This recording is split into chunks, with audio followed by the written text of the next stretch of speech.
Hello, this is Mr. Loreline with your weekly roundup for November 16th until November 21st. So, this week we are going to continue with reading Edgar Allan Poe's short stories. So we have The Telltale Heart on Monday and also Tuesday. We'll have some little fun with talking about some irony while reading The Telltale Heart and play a little game of irony on Kahoot.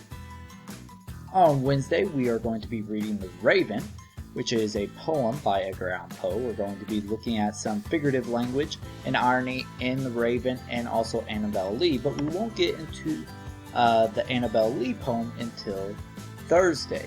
On Friday, we are going to have a fun day looking at some different funny videos that commemorate The Raven, and then also play some games that focus in on irony, because again, irony is our focus for this week. So that's your weekly roundup for Literature 8.